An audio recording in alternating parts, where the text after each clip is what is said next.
بسم اللہ الرحمن الرحیم۔ آج تک کے معزز ناظرین السلام علیکم۔ اب کس نمبر 13 ملاحظہ فرمائیں۔ وہی ماحول تھا، وہی گھٹن تھی، شانی کے اندر وہی بے حسی تھی۔ وہ جو کہتا گیا وہ مشینی انداز میں اس پر عمل کرتی گئی۔ ناگوار سانسیں شانی کے چہرے سے ٹکرانے لگی، رخساروں پر کانٹے سے چبھنے لگے۔ وہ آج کسی طرح کے گریز یا کسی طرح کی مزاحمت کا ارادہ رکھتی نہیں تھی اور اسے آئندہ بھی ایسا ہی کرنا تھا۔ اگلے 8-10 ہفتے اسی انداز میں گزرے۔ اس کی ازدواجی زندگی نے سہاگرہ سے جو ڈگر اختیار کی تھی اسی ڈگر پر چلتی رہی۔ یہ سخت، نہ ہموار، نہ قابل یقین اور ٹیڑھا راستہ تھا۔ ہر چوتھے 5ویں روز اچانک اسے پتہ چلتا کہ اسے اپنے شوہر سے محبت کرنی ہے۔ یہ ایک ایسا ازدواجی فریضہ تھا جو کسی بھی وقت کسی بھی جگہ اچانک اس پر عائد ہو سکتا تھا۔ شانی کے اندر محبت کرنے کی حس تو جانے کب سے مر چکی تھی۔ وہ تو بس ایک کٹ پتلی تھی۔ یہ کٹ پتلی کسی دوسرے کے اشارے پر ناچتی تھی اور اس کی ہر حرکت کسی دوسرے کے ہاتھوں حرکات کے تابع تھی۔ وہ سب کچھ خاموشی اور صبر سے سہ رہی تھی۔ اس کی خوبصورت پیشانی پر شکن تک پیدا نہیں ہوتی تھی۔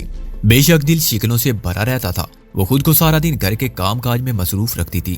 بابو ملازماؤں کے منع کرنے کے باوجود وہ ہر جگہ ہاتھ بٹاتی نظر آتی تھی۔ کبھی سبزی بنانے میں مدد کر رہی ہے، کبھی کسی ملازمہ کے ساتھ مل کر گلدستے بنا رہی ہے، کبھی بابو کے ساتھ مل کر پودوں کو پانی دے رہی ہے۔ اسے یوں کام کر کے خوشی ملتی تھی اور اس کے کام سے جن کی مدد ہو جاتی تھی وہ بھی اپنی جگہ خوش ہوتے تھے۔ تھوڑی عرصے میں اس نے ہر دل میں اپنی جگہ بنا لی۔ ہر کوئی اس کے نام کی مالا جپتا نظر آتا تھا۔ شاہی رنگ والی کی وڈی آپا کا عکس تھا جو ابدار پور کی چھوٹی بیگم میں جھلکتا دکھائی دیتا تھا۔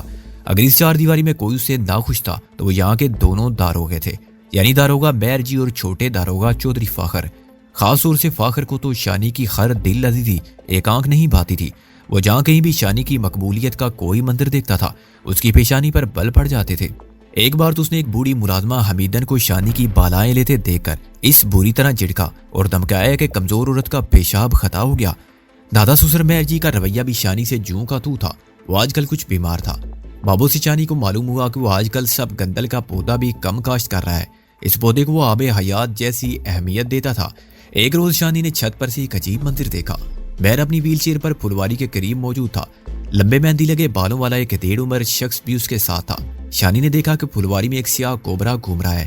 مزید حیرت کی بات یہ تھی کہ سانپ کی دم میں ایک سوراخ تھا اور اس میں سے ایک رسی گزر رہی تھی۔ رسی میں بے شمار چھوٹی چھوٹی سیپیاں پروئی گئی تھیں۔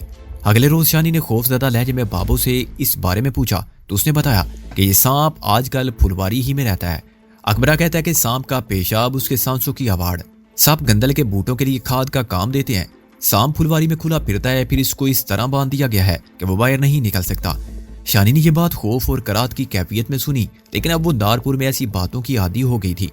مہر چونکہ آج کل بیمار تھا اور بستر پر پڑا ہوا تھا، اس لیے شانی کو اس سے نسبتاً کم خوف محسوس ہوتا تھا۔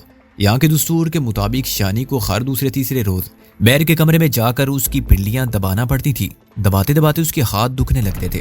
مہر کی بدبودار سانسوں سے بچنے کے لیے وہ رک رک کر سانس لیتی تھی، مگر سانس لیے بغیر گزارا بھی تو نہیں تھا۔ سانس تو لینا ہی پڑتا ہے، چاہے ہواؤں میں زہر گھلا ہوا ہو۔ جب اس کی کلائیاں بے جان ہو جاتی اور وہ کوشش کے باوجود مہر کی ٹانگوں پر دباؤ نہیں ڈال سکتی تھی تو مہر کے چہرے پر بیزاری نظر آنے لگتی تھی۔ وہ کروٹ بدل لیتا تھا۔ یہ اس امر کا اشارہ ہوتا کہ وہ اب جا سکتی ہے۔ وہ مہر کے کمرے سے یوں نکلتی تھی جیسے کوئی اس کے پیچھے لگا ہو۔ باہر آ کر وہ دیر تک باغیچے میں ٹہلتی تھی اور اپنے اندر گھس آنے والی بو باس کو تازہ ہوا میں تحلیل کرنے کی کوشش کرتی تھی۔ ایک روز وہ ایسے ہی مہر کے کمرے سے نکل کر ٹہلتی ہوئی ذرا آگے تک نکل گئی۔ باغیچے کی دیوار اس اکھاڑے کی دیوار سے ملی ہوئی تھی جہاں فاخر اور اس کے ساتھی کسرت کرتے تھے۔ شانی دیوار کے پاس پہنچی تو اسے دوسری طرف سے لاٹھیوں کا ٹھکا ٹھک سنائی دیا۔ وہ مخصوص نعرے اور بڑکیں بھی سنائی دے رہی تھی جو لٹھ بازی کا حصہ ہوتی ہیں۔ پتہ نہیں کیا بات تھی، لٹھ بازی کا خیال دین میں آتے ہی شانی کے دل میں غم کا تیر سا اتر جاتا تھا۔ اس کے تصور میں اپنے بن مونے بھائی عادل سلطان کا چہرہ آتا اور آنکھوں کے سامنے دھند پھیل جاتی تھی۔ ابھی اس کے مرنے کی کوئی عمر تھوڑی تھی۔ وہ جوانی کے جوش میں آگ کے اندر ہاتھ ڈال بیٹھا۔ کیا تھا اگر وہ یوں فاخر سے مقابلے بازی پر نہ اترا تھا، اور اگر اترا تھا تو اسے ہارتا نہ، اور اگر ہار گیا تھا تو اس بار کو دل پر روگ نہ بناتا۔ زندگی میں ہار جیت تو ہوتی ہے، ہار نہ ہو تو پھر جیت کا وجود کیوں کر ہو۔ وہ خیالوں میں گم چلی جا رہی تھی۔ اسی دوران میں اس نے دیکھا کہ فاخر پسینے میں بھیگا ہوا اکھاڑے کی طرف سے آ رہا ہے۔ اس نے دھوتی کو لنگوٹی کی شکل میں کسا ہوا تھا، پورے جسم پر گھنے بال تھے۔ شانی کی طرف آتے ہوئے اس کے لنگوٹ نے پھر دھوتی کی شکل اختیار کر لی۔ فاخر کے سانولے چہرے پر پسینے کی بوندیں اور اس کی چڑی ہوئی سانسیں دیکھ کر پتہ نہیں کیوں شانی کا دم گھٹ سا جاتا تھا۔ اسے لگتا تھا جیسے فاخر نے ابھی ابھی عادل سے لٹ بازی کی ہے، جیسے عادل زخمی حالت میں زمین پر گر پڑا ہے اور فاخر فاتحانہ انداز میں اس کے سر پر کھڑا ہے۔ وہ تمام کا تمام دل دوز منظر شانی کے ذہن میں تازہ ہو جاتا تھا۔ ادھر کیا کر رہی ہو؟ فاخر نے اس کے قریب آ کر پوچھا۔ آج اس کا لہجہ کچھ نرم تھا۔ کچھ نہیں، یوں ہی ہوا خوری کو دل چاہ رہا تھا۔ لگتا ہے کہ ہوا خوری تمہیں پسند ہے۔ وہ رومال سے پسینہ پونچھتے ہوئے بولا۔ کبھی کبھی تو ٹھیک ہے، پرسوں تمہیں ہوا خوری کرائیں گے۔ کہاں؟ شانی نے چہرے پر خوشی کے تاثرات سجائے۔ تمہیں تمہارے ابا جی سے ملا کر لائیں گے۔ شانی کھل اٹھی۔ پورے 2 مہینے ہو چلے تھے ابا جی کی صورت دیکھے ہوئے۔ رنگ والی اور رنگ والی کے سارے رنگ اسے بے طرح یاد آ رہے تھے۔ سگنا کی شادی بھی اس کی غیر موجودگی میں ہو گئی تھی، اور بھی پتہ نہیں کیا۔ وہ اپنی خوشی پر بمشکل قابو پا سکی۔ پتہ نہیں کیوں آج اسے محسوس ہوتا تھا کہ فاخر کے رویے میں حاکمیت کے علاوہ بھی کچھ اور شامل ہو رہا ہے۔ وہ موجودہ صورتحال سے مطمئن نہیں ہے۔ وہ جسم اور خود سپردگی کے علاوہ بھی شانی سے کچھ چاہتا ہے، اور جو کچھ وہ چاہتا تھا وہ صرف حکم سے حاصل نہیں ہو سکتا تھا۔ وہ کیا چاہتا تھا شاید یہ خود اسے ٹھیک سے معلوم نہیں تھا۔ 2 روز شانی نے بے حد مشکل سے کاٹے۔ تیسرے روز اتوار تھا۔ علل صبح شانی اور فاخر بدریہ جیپ رنگ والی کی طرف روانہ ہو گئے۔ شانی نے ڈرتے ڈرتے ایک اور بھی اجازت مانگی تھی۔ تھوڑے سے تردد کے بعد فاخر نے اجازت دے دی۔ جیپ میں ڈرائیور کے علاوہ ایک مسلح گارڈ بھی تھا، بلکہ یوں کہنا چاہیے کہ 2 گارڈ تھے۔ ڈرائیور بھی اسلحہ شناس تھا اور ہر وقت مسلح رہتا تھا۔ بیر جی کا چہیتا گارڈ اکبرہ آج کل حویلی میں موجود نہیں تھا۔ وہ کام سے عارضی طور پر لاہور میں مقیم تھا۔ موسم خوشگوار تھا۔ ان لوگوں نے 8-10 میل تک ہموار پختہ سڑک پر سفر کیا۔ ابھی نے گجرانوالہ جانے والی سڑک پر پہنچنا تھا۔ وہاں تک پہنچنے کے لیے وہ اکثر ایک شارٹ کٹ استعمال کرتے تھے۔ 4-5 میل کا نیم پختہ راستہ اور ککر وغیرہ کے گھنے درختوں کے درمیان سے گزرتا تھا۔ اس راستے پر کبھی کبھار کوئی ٹریکٹر، ٹرالی یا بیل گاڑی نظر آتی تھی۔ کھیت راستے سے کافی ہٹ کر تھے۔ ان کی جیپ اس شارٹ کٹ پر 2-2.5 میل آگے گئی ہوگی کہ ایک سیاہ کار نے عقب سے ہارن دینا شروع کر دیا۔ سیاہ کار کی رفتار کافی تیز تھی۔ وہ جیپ سے آگے نکلنا چاہتی تھی۔ فاخر کے ڈرائیور نے سیاہ کار کو راستہ دینے میں تھوڑی سی تاخیر کی تو کار کا ہارن مسلسل سنائی دینے لگا۔ کار جیپ کے بالکل قریب چلی آئی اور پھر کار والے نے بڑے بے ڈھنگے طریقے سے اوورٹیک کرنے کی کوشش کی۔ کار کی سائیڈ بری طرح جیپ کی سائیڈ سے ٹکرائی۔ جیپ کی پچھلی کھڑکی کا شیشہ چکنا چور ہو گیا اور وہ خطرناک طریقے سے لہرا گئی۔ بائیں طرف کے دونوں پہیے کچھ دیر کے لیے کچے میں اتر گئے تھے، اس لیے گرد کا ایک دبیز بادل فضا میں بلند ہوا۔ یہ بے حد تیش دلانے والی حرکت تھی۔ اس علاقے میں فاخر کی جانی پہچانی گاڑی کے ساتھ اس طرح کا سلوک کون کر سکتا تھا؟ ایک سیکنڈ میں فاخر کا چہرہ لال بھبوکا ہو گیا۔ گاڑی کی مونچھیں بھی پھڑکنے لگی۔ روکو اس حرام زادے کو، فاخر نے گرج کر کہا۔ کار ابھی تک عقب میں ہی تھی۔ فاخر کے ڈرائیور نے جیپ کو راستے کے عین درمیان میں لاتے ہوئے رفتار اس طرح آہستہ آہستہ کم کی کہ راستہ بلاک ہو گیا۔ جیپ کھڑی ہوگی اور پرانے ماڈل کی سیاہ شیور کار اس کے عقب میں رک گئی۔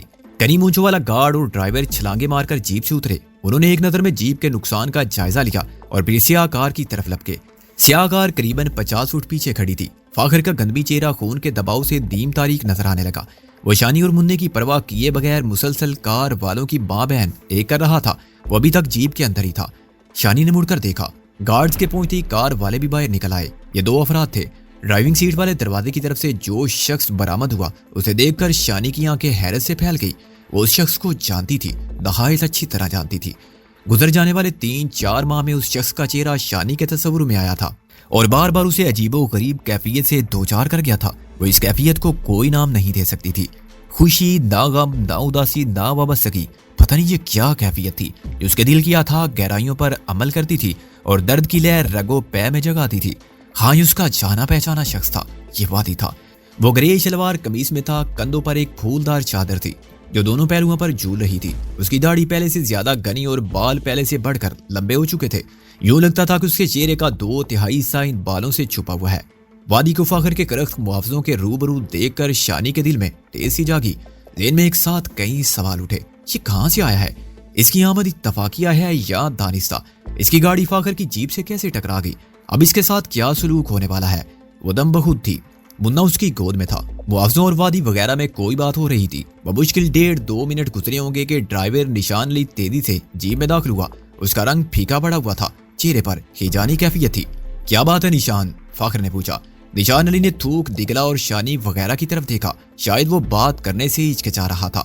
فاخر نے اس سے کہا، کوئی بات نہیں، وہ جو کہنا چاہتا ہے کہے۔ نشان علی نے سرسراتی سرگوشی میں کہا، مالک، میں اس چادر والے بندے کو پہچان گیا ہوں۔ یہ کوئی اور نہیں، رستم سیال ہے۔ رستم سیال؟ فاخر نے حیرت سے کہا اور پورا گھوم کر عقب میں دیکھا۔ چند سیکنڈ تک اس کی نگاہ وادی پر مرکوز رہی، پھر اس کے تاثرات بھی بدل گئے۔ شاید اس کی نگاہ نے بھی نشان علی کے بیان کی تصدیق کر دی تھی۔ اس نے سرسراتے لہجے میں کہا، لگتا تو وہی ہے، بس داڑھی اور مونچھوں کا فرق ہے، 100% وہی ہے مالک، میرا خیال ہے بات پڑھانے کا کوئی فائدہ نہیں، نقصان تو دونوں گاڑیوں کا ہوا ہے۔ شانی یہ سب سن رہی تھی اور اس کے کانوں میں سیٹیاں بج رہی تھی۔ دل و دماغ میں رستم سیال کا نام ایک گونج کی طرح پھیل گیا تھا۔ رستم سیال علاقے کا معروف ڈکیت تھا، اس کے قصے اکثر لوگوں کی زبان پر رہتے تھے۔ وہ چکرا سی گئی۔ اس کا معطل ذہن اس نتیجے پر پہنچنے کی کوشش کرنے لگا کہ سیاہ کار کے قریب کھڑا شخص رنگ والی حویلی کا مالی وادی ہے یا نامی گرامی ڈاکو رستم سیال؟ کیا واقعی یہ مالی کے بیس میں رستم سیال تھا؟ شانی کو وادی سے متعلق وہ واقعات یاد آئے جو اسے پہلے بھی الجھن میں مبتلا کرتے رہے تھے۔ وادی نے کٹھولی گاؤں کے قریب ایک قبرستان میں شانی اور سکینہ کو ایک بڑی مصیبت سے بچایا تھا اور ایسی دلیری کا مظاہرہ کیا تھا جو ان دونوں کو اب تک یاد تھی۔ اس سے پہلے بھی ایک مرتبہ وادی کی فطری جیت داری کا مظاہرہ ہوا تھا۔ لٹھ بازی کے مقابلے کے بعد فاخر عادل کو بے دردی سے زخمی کر رہا تھا۔ وادی آگے آیا تھا اور اس نے فاخر کی لاٹھیاں اپنے ہاتھوں پر روکی تھی۔ اس قسم کے اور بھی 2-4 چھوٹے بڑے واقعات تھے جو شانی کو الجھن میں مبتلا کر رہے تھے۔ اس کے اندر سے آواز آیا کرتی تھی، یہ شخص وہ نہیں ہے جو خود کو ظاہر کرتا ہے۔ آج وہ یہی بات ڈرائیور نشان اور اپنے شور کی زبانی سن رہی تھی۔ ایک ساتھ بہت سے مناظر شانی کے ذہن میں آئے اور اس کے ساتھ ہی وہ منظر بھی جب شانی نے اپنے بالی وادی کے منہ پر تمانچہ مارا تھا، اور وہ منظر بھی جب اسے بے توقیر کر کے گھر سے نکالا تھا۔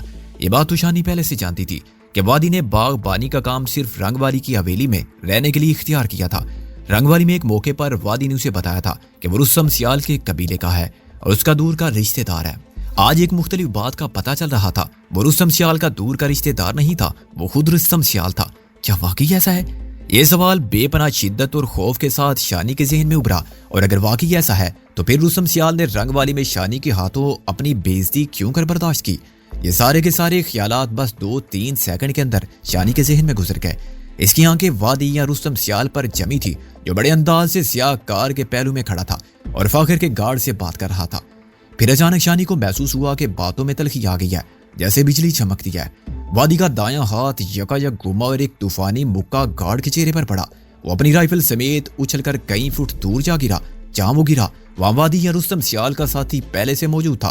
اس نے ایک جھٹکے کے ساتھ رائفل گارڈ سے چھین لی۔ ڈرائیور نشان علی نے بنا کر اپنی قمیض کے نیچے سے پستول نکالنا چاہا، مگر اسے پہلی مولک آٹومیٹک رائفل کی نال اس کے سینے سے جا لگی۔ خبردار، وادی کے ساتھی نے کڑ کر کہا۔ ڈرائیور جہاں کا تہاں کھڑا رہ گیا۔ یہ منظر فاخر ایئر کنڈیشن جیپ کے اندر سے دیکھ رہا تھا۔ وہ تل ملایا ہوا باہر نکلنے لگا تو شانی نے اس کا بازو مضبوطی سے پکڑ لیا۔ نہیں فاخر، اب باہر نہ نکلیں، یہ بندہ خطرناک لگتا ہے۔ جو کچھ بھی تھا فاخر کے لیے جیپ میں رکے رہنا ممکن نہ تھا۔ وہ ایک جھٹکے سے اپنا بازو چھڑا کر باہر آیا۔ اتفاقاً اس وقت فاخر کے پاس کوئی ہتھیار نہیں تھا، ورنہ وہ ہتھیار یقیناً اس کے ہاتھ میں آ چکا ہوتا۔ وادی کے سامنے پہنچ کر گرج کر بولا، تمہیں حیا آنی چاہیے، ایک تو گاڑی کو ٹکر ماری، دوسری بدماشی دکھا رہے ہو۔ بدماش اگر بدماشی نہیں دکھائے گا تو پھر کیا تم جیسے شریف دکھائیں گے جو صرف کمزور عورتوں اور نوکرانیوں سے کشتی لڑنا جانتے ہیں؟ کون ہو تم؟ فاخر نے اس کے تیز جملوں کو نظر انداز کرتے ہوئے کہا۔ وہ بڑے اعتماد سے مسکرایا۔ ایسے میں گھنی مونچھوں اور داڑھی کے اندر سے اس کے سفید ہموار دانتوں کی قطار چمک گئی۔ میرا خیال ہے کہ تم مجھے پہچان چکے ہو، میں وہی ہوں جس کا اندازہ تم نے اور تمہارے چمچے نے لگایا ہے۔ اس کا اشارہ ڈرائیور نشان علی کی طرف تھا۔ فاخر کا چہرہ اندرونی غضب سے سرخی مائل ہو گیا۔ وہ بولا، چوریاں ڈکیتیاں کر کے کوئی رستم خان نہیں بن جاتا۔ میرے لیے تمہاری حیثیت قانون کے بکوڑے سے زیادہ نہیں ہے۔ کتنے دن بھاگے بھاگے پھرو گے؟ ایک دن تمہاری چمڑی ہوگی اور پولیس کے چھتر۔ پولیس کا ڈراوا دینا تیرے جیسے شہیدوں کی پرانی عادت ہے۔ مرد کا بچہ تو وہ ہوتا ہے جو اپنے بازوؤں کے بل بوتے پر بات کرتا ہے، وادی نے نفرت انگیز لہجے میں کہا۔ اس کی سیاہ آنکھوں میں جہاں شانی کو ہمیشہ ایک خاموش عقیدت نظر آئی تھی، آج نیلی آگ دکھائی دے رہی تھی۔ یہ آگ اپنے سامنے آنے والے کسی بھی شخص کو خاکستر کر دینے کی طاقت رکھتی تھی۔ فاخر اور وادی یا رستم سیال کے درمیان تیز جملوں کا تبادلہ ہوا۔ پھر نہ جانے کیا ہوا کہ وادی تیزی سے اپنی گاڑی کی طرف گیا۔ اس نے لمبی شیورلیٹ کے اندر سے 2 چمکدار لاٹھیاں برآمد کی۔ عجیب تیش کے عالم میں اس نے ایک لاٹھی فاخر کی طرف پھینکی اور دوسری اپنے ہاتھوں میں سنبھال لی۔ بادلوں کی گرج سے مشابہ اس کی آواز شانی کے کانوں تک پہنچی۔ اگر ہجڑا نہیں تو آج میرے ساتھ بھی 2 ہاتھ کر، تیری ساری لٹ بازی نہ نکال دوں تو کہنا اپنے باپ کا نہیں۔ فاخر چند لمحے ساکت و جامد کھڑا رہا، یوں لگا جیسے کسی فیصلے پر نہیں پہنچ پا رہا۔ ایک ساتھ کے لیے محسوس ہوا کہ وہ لاٹھی دور پھینک دے گا، دوسری ساتھ میں لگا کہ وہ گالیاں بکتا ہوا پوری طاقت کے ساتھ وادی پل پر پڑے گا۔ آخر وہ چند ساتیں گزر گئی۔ شانی نے سہم کر دیکھا، فاخر نے یکا یک ایک وحشیانہ چنگاڑ کے ساتھ وادی پر لاٹھی سے حملہ کیا۔ یہ اتنا شدید حملہ تھا کہ چوکس ہونے کے باوجود وادی لڑکھڑا کر ایک درخت سے جا لگا۔ اس کے سر پر چوٹ آئی تھی، لیکن اس کے سنبھلنے کی رفتار بھی قابل داد تھی۔ اس سے پہلے کہ فاخر کی لاٹھی پھر اس کے جسم سے چھوتی، وہ بجلی کی طرح تڑپ کر لاٹھی کی زد سے نکل گیا۔ ایک لمحے کے لیے دونوں کی آنکھیں چار ہوئی، پھر لاٹھیاں لٹھ برداروں کے ہاتھوں میں برقی کوندوں کی طرح دکھائی دینے لگی۔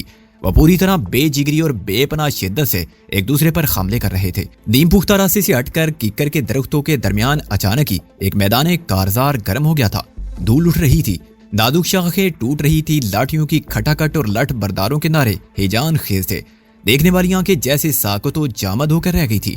یوں دکھتا تھا کہ وہ صحرائی بگولے ہیں جو ہوا کی غیر معمولی قوت سے باہم ٹکرائے ہیں اور ایک ہی بھنور کی شکل اختیار کر گئے ہیں۔ فاخر وہ لٹھ باز تھا جو آج تک کسی سے زیر نہیں ہوا تھا۔ دوسری طرف تاریک راتوں اور گھاتوں کا شناور رستم سیال اور وادی تھا۔ وہ جسامت میں شاید گرانڈیل فاخر سے کچھ کم ہی ہوگا، لیکن طاقت اور پھرتی میں وہ قیامت نظر آتا تھا۔ دونوں دیوانگی کے عالم میں لڑتے ہوئے گاڑیوں کے قریب آئے۔ شانی اور منا سہم کر لینڈ کروزر میں کچھ اور بھی دبک گئے۔ اچانک کسی لاٹھی کی طوفانی ضرب سے لینڈ کروزر کی عقبی سکرین بھی چکنا چور ہو گئی۔ یہ لڑائی کا فیصلہ کن مرحلہ تھا۔ ہو سکتا ہے کہ لٹھ بازی کی مہارت میں بھی فاخر کو کچھ فوقیت حاصل ہو، لیکن اس کمی کو وادی کے بے پناہ جوش اور حوصلے نے پورا کر دیا تھا۔ کمسان کی لڑائی میں فاخر کا سر پھٹ گیا اور وادی کی پیشانی سے بھی خون بہ رہا تھا۔ دونوں کے چہرے لہو لوہان تھے۔ ان آخری مراحل میں فاخر کی وحشت دیدنی تھی۔ وہ لاٹھی کو ایک خاص مہارت کے ساتھ دونوں سروں کی طرف سے استعمال کر رہا تھا۔ اچانک ایک شدید ضرب جسے خج کہا جاتا ہے وادی کے سینے میں لگی۔ وہ ڈگمگا کر اپنی سیاہ شیور کے قریب گرا۔ فاخر نے عقاب کی طرح اس پر چھلانگ لگائی اور اپنی لاٹھی کی مدد سے وادی کی گردن دبانے لگا۔ ایک لمحے میں وادی کا منہ کھل گیا اور آنکھیں خلقوں سے باہر نکل آئی۔ اس کا رائفل بردار ساتھی گارڈ کے پاس ہی کھڑا تھا، لیکن وہ بے حرکت تھا۔ غالباً فریقوں میں طے ہو چکا تھا کہ اس لڑائی میں باہر سے کوئی مداخلت نہیں کرے گا۔ یہ بڑے نازک لمحے تھے۔ شانی کے ہاتھ کانپتے چلے جا رہے تھے۔ اس کی سمجھ میں کچھ نہیں آ رہا تھا کہ کس کے لیے دعا گو ہو، ایک اجنبی کے لیے یا اپنے شوہر کے لیے، اپنے شریک حیات کے لیے۔ شاید اسی کشمکش کا نتیجہ تھا کہ وہ کوئی دعا ہی نہیں کر پا رہی تھی۔ اچانک اس نے فاخر کو ہوا میں اچھلتے دیکھا۔ فاخر کی کھڑکھڑاتی سفید شلوار قمیض ایک لمحے کے لیے شانی کی نظروں کے سامنے سے گزری۔ وہ کلابازی کھاتا ہوا لینڈ کروزر کے پچھلے ٹائر سے ٹکرایا۔ اس سے پہلے کہ وہ اٹھتا، وادی کی لاٹھی اس کی کنپٹی کا بوسہ لے چکی تھی۔ یہ مولک بوسہ تھا۔ ضرب زیادہ شدید نہ ہونے کے باوجود بے حد سنگین تھی۔ فاخر دوبارہ اپنے پاؤں پر کھڑا نہیں ہو سکا۔ چشم فلک نے یہ تماشا دیکھا کہ علاقے کا نامور اور ناقابل شکست لٹھ باز زمین بوس تھا۔ وادی کی لاٹھی اس پر تواتر سے برس رہی تھی۔ وہ شیشے کی بکھری ہوئی کرچیوں پر لوٹ پوٹ ہو رہا تھا۔ شانی درد سے چیختی ہوئی دیوانہ وار باہر نکل آئی۔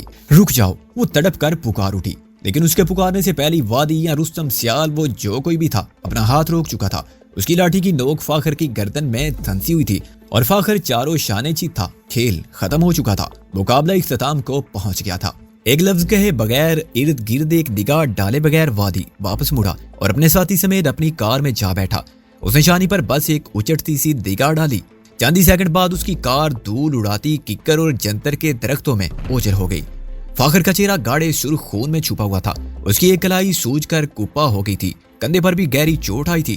شانی اور نشان علی اسے سہارا دے کر جیپ تک لائے اور خون بند کرنے کی کوشش کرنے لگے۔ اس حادثے کے بعد فاخر اور شانی اپنے محافظوں سمیت دارپور واپس گئے۔ فاخر کی مرہم پٹی کے لیے فوراً ڈاکٹر حویلی میں حاضر ہو گئے۔ سب کو یہی بتایا گیا کہ راستے میں ڈاکوؤں نے جیپ پر حملہ کیا اور چھوٹے چودھری صاحب کو زخمی کر کے فرار ہو گئے۔ اس حملے کے سلسلے میں رستم سیال اور اس کے مسلح ساتھیوں کا نام لیا جا رہا تھا۔ مقامی تھانے دار بہادر علی نے خود حویلی پہنچ کر ملزمان کے خلاف ڈاکے اور اقدام قتل کا پرچہ کاٹ لیا تھا۔ تارپور میں سنسنی سی پھیلی ہوئی تھی۔ شانی کو معلوم ہوا تھا بہر نے اپنے گاگ اور خطرناک کارندوں کو رستم سیال کی کھوج کے لیے روانہ کر دیا تھا۔ کچھ کھوجیوں کو بھی پولیس اہلکاروں کی مدد کے لیے بھیجا گیا تھا۔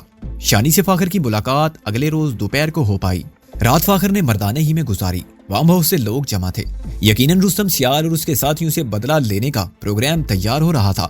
دوپہر کے کھانے کے بعد فاخر بیڈ روم میں آ گیا۔ اس کی ایک آنکھ نہائے سوج گئی تھی۔ سر پر پٹی بندھی تھی جو اپنے سائز کے سبب پگڑی کی طرح نظر آتی تھی۔ کلائی پر پلاسٹر چڑھا ہوا تھا۔ شانی اس کی مزاج پرسی میں لگ گئی۔ فاخر کی حالت شانی کے لیے تکلیف دہ تھی۔ جو کچھ بھی تھا وہ اس کا شوہر تھا۔ فاخر کے چہرے پر گہری تکلیف دکھائی دیتی تھی۔ شاید یہ دوہری تکلیف تھی، ایک تو چوٹوں کی، دوسری اس شرم کی جو اسے بیوی اور محافظوں کے سامنے شکست کی صورت میں اٹھانا پڑی تھی۔ شانی نے محتاط لفظوں میں اس کی دل جوئی کی کوشش کی، مگر وہ اس طرح کی کوئی بھی بات سننے کو تیار نہ تھا۔ اس نے فوراً ہی گفتگو کا موضوع بدل دیا۔ شانی سمجھ گئی کہ اسے بھی موضوع بدلنا ہوگا۔ اس نے رسمی انداز میں کہا، ابا جی اور تایا معصوم تو ہمارا انتظار کرتے رہ گئے ہوں گے. میں نے انہیں اطلاع بھجوائی تھی کہ ہم رات کا کھانا ان کے ساتھ کھائیں گے. عام سے انداز میں کئی اس بات نے ایک دم فاخر کو بھڑکا دیا. تیش کی جلگار سے اس کی آنکھیں پھیل گئی اور جبڑا مزید چوڑا نظر آنے لگا. اس نے جگر پاش نظروں سے شانی کو گور کر زور سے دھکا دیا. وہ پلنگ کے بازو پر بیٹھی تھی, اڑتی ہوئی قالین پر گری اور سر سنگے بربر کی تپائی سے ٹکرایا. اس کی آنکھوں میں نیلی پیلی چنگاریاں اڑ گئی. فاخر کی نہایت کرخت آواز اس کے کانوں میں پڑی. حرام زادی, میں یہاں مر رہا ہوں اور تجھے پیچھنوں کی پڑی ہوئی ہے. یہ ساری تیری نوست ہے. دفع ہو جا یہاں سے, دور ہو جا میری نظروں سے. شانی کی آنکھیں حیرت سے کھلی رہ گئی. اس کے لیے سخت الفاظ تو پہلے بھی استعمال کرتا تھا, لیکن یہ سخت ترین تھے. شاید وہ کل کی خار کا سارا غصہ اس پر اتار رہا تھا. فاخر, آپ کیسی باتیں کرتے ہیں؟ میں آپ کی بیوی ہوں, بس اتنا ہی کہہ سکی. وہ کچھ کہے بغیر پاؤں پٹکتا ہوا باہر نکل گیا. شانی ہچکیوں سے رونے لگی. آنسو اور خون کے قطرے ایک ساتھ قالین پر گرنے لگے. اتنے میں چھوٹے ندیم کھڑکی سے جھانک کر شانی کا چہرہ دیکھ لیا. اس کی کنپٹی سے مسلسل خون بہ رہا تھا. ندیم فوراً بھاگ گیا, یقیناً ماں کو بتانے گیا. بابو اب کسی بھی وقت یہاں پہنچ سکتی تھی. شانی جلدی سے غسل خانے میں چلی گئی اور اپنے آنسو اور اپنا خون چھپانے کی کوشش کرنے لگی. لیکن ایسی چیزیں چھپانے سے کب چھپتی ہیں؟ تھوڑی دیر میں بابو کو سب معلوم ہو چکا تھا. اس نے ہمیشہ کی طرح شانی کو اپنے گلے سے لگایا اور اس کی ڈھارس بنانے میں مصروف ہو گئی. ندیم اور منا بھی اپنے معصوم انداز میں اس کی مدد کرنے لگے. رات کا وقت تھا. شانی اپنی خواب گاہ میں تھی. وہ پلنگ پر سیدھی لیٹی تھی. اس نے کاٹن کا کڑائی دار کرتا پہن رکھا تھا. دلکش جسمانی نشیب و فراز ٹیوب لائٹ کی دودھیا روشنی میں چمک رہے تھے. اس کی کنپٹی پر میڈیکل ٹیپ چپکی تھی. رات کے 11 بج چکے تھے, لیکن فاخر ابھی تک زنانے میں نہیں آیا تھا. اس کا مطلب تھا وہ آج رات بھی مردانے میں دوستوں کے ساتھ گزارے گا. مردانے میں مردوں کی مصروفیات کیا ہوتی تھی, اس کے بارے میں تحقیق کرنے کی اجازت حویلی کی عورتوں کو نہیں تھی. شانی کی جھیل آنکھوں میں آنسو کی نمی تھی. دل غم سے بھرا ہوا تھا. پھر اس کا دھیان رستم سیال کی طرف چلا گیا. وہ رستم سیال جو پہلے زخمی حالت میں شانی کو اس کی حویلی کے ایک کمرے میں ملا تھا, پھر بعد میں کئی ماہ ایک بالی کی حیثیت سے رنگ والی کی حویلی میں موجود رہا تھا. وہ کیا چاہتا تھا؟ کیوں چاہتا تھا؟ اسے ایسا سوچنے کا کیا حق تھا؟ شانی کبھی حیرت سے کبھی غصے کے عالم میں سوچنے لگتی تھی. پتہ نہیں کیوں ایک بات کا شانی کو اطمینان تھا. وہ جیسا بھی تھا اور اس کی ذہنی روح جس سمت بھی لے گئی تھی, مگر وہ شانی کو نقصان نہیں پہنچا سکتا تھا. پھر شانی رستم سیال یا وادی کے موجودہ حالات کے بارے میں سوچنے لگی. شانی کا دل گواہی دے رہا تھا کہ کل دوپہر رستم سیال نے جو کچھ بھی کیا اس کی وجہ وہ خود تھی. شاید رستم نے اپنی سوچ کے مطابق فاخر سے اس عزیمت کا بدلہ لیا تھا جو فاخر کے سبب عادل سلطان کو اٹھانا پڑی تھی. بہرحال وہ جو کچھ بھی ہوا تھا شانی کے لیے بڑے دکھ کا باعث تھا. فاخر کا سلوک شانی کے ساتھ جیسا بھی تھا, لیکن اس کی تکلیف پر شانی کا دل رونے لگتا تھا. شاید اپنی مرحومہ ماں کی طرح وہ کسی کے بارے میں منفی انداز میں سوچ ہی نہیں سکتی تھی. ایک بار پھر اس کے خیالات کا دائرہ رستم سیال کی طرف مڑ گیا. دارپور کے چودھری سیالوں کو پہلے ہی اچھا نہیں سمجھتے تھے. رستم کی کل والی کاروائی کے بعد وہ بالکل ہی آگ بگولا ہو گئے تھے. شانی جانتی تھی کہ بہر اور فاخر کا اثر و رسوخ بڑے غضبناک انداز میں رستم کا پیچھا کر رہا ہوگا. بہر کے کارندے پولیس کے شانہ بشانہ رستم کو ڈھونڈتے پھر رہے تھے. وہ لیٹی رہی اور سوچتی رہی. کمرے میں نیم تاریکی تھی. بس برآمدے کی ہلکی سی روشنی کھڑکی سے چھن کر اندر آ رہی تھی. دفعتاً شانی کو محسوس ہوا کہ کمرے کا دروازہ آہستہ سے کھلا ہے اور کوئی اندر آ گیا ہے. اس کی نگاہ سامنے گئی اور وہ سکتے کسی کیفیت میں رہ گئی. وہ جو کوئی بھی تھا حویلی کا فرد نہیں تھا, کیونکہ اسے یوں دبے پاؤں اندر آنے کی ضرورت نہیں تھی. آنے والے کا چہرہ ایک چادر میں چھپا ہوا تھا. وہ بالکل چوروں کے انداز میں جھک کر چلتا ہوا آیا اور شانی سے 5-6 قدم کے فاصلے پر کھڑا ہو گیا. پہلے تو شانی نے چیخنے چلانے کا ارادہ کیا, لیکن پھر اس کی فطری دلیری اور فراست کام آئی. وہ شدید خوف کے باوجود اپنی جگہ بے حرکت لیٹی رہی. پلنگ کی دائیں سائڈ ٹیبل کے پہلو میں ہنگامی گھنٹی کا بٹن موجود تھا. اس بٹن کا رابطہ براہ راست گارڈ کی کوٹری سے تھا. شانی پلنگ کے بائیں کنارے پر تھی جبکہ 2 وار دائیں کنارے پر تھا. یہ پوزیشن ایسی نہیں تھی کہ وہ اطلاع گھنٹی تک ہاتھ پہنچانے کی کوشش کرتی. اسے چند سیکنڈ تک انتظار کرنا تھا تاکہ 9 وار دائیں کنارے سے ہٹ جائے. وہ اپنی جگہ ساکت و جامد پڑی رہی. آنکھیں بند تھی, لیکن پلکوں کے نیچے باریک سی جوری موجود تھی. آنے والا پلنگ کی پائنتی کی طرف سے گھوم کر مزید قریب چلا آیا.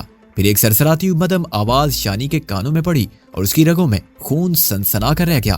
یہ وادی یعنی رستم سیال کی آواز تھی.